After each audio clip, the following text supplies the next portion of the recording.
Parang horse. Naging ganyan Ay, din yan. Pag lumaki. So, no, ito na siya. Yung ating dream dog. Ayan, inatid na nila ni Sir Mark. Yan. So, again, kung mayroong gustong mag-alaga ng ganyang aso, kontakin nyo po ako at ako po maglalapit sa inyo kay Sir Mark. Ayan.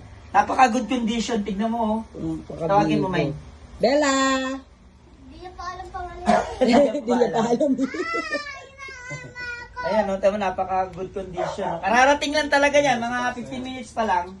Paano mo kung nandiyan na? Ayan, no. Parang horse. Ano yung tipan? Oo. Yan, dyan namin siya papaanuhin. Hinihigaan nga, ayaw matuto ng ng, ito eh, aso namin na to eh. Ginagawa niya higaan eh.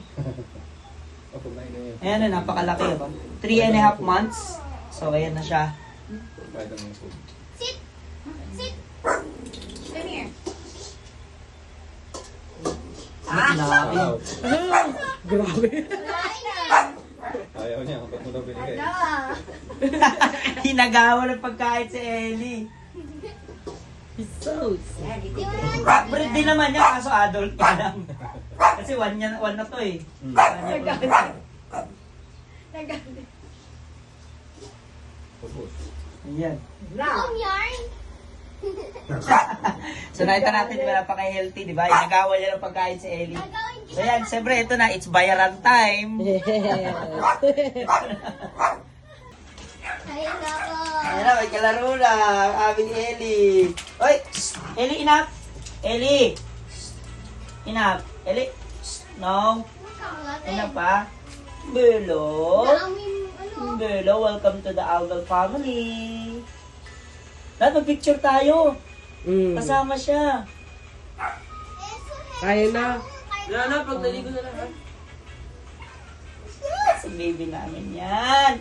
Baby girl. Tawag dito, bakit unlock?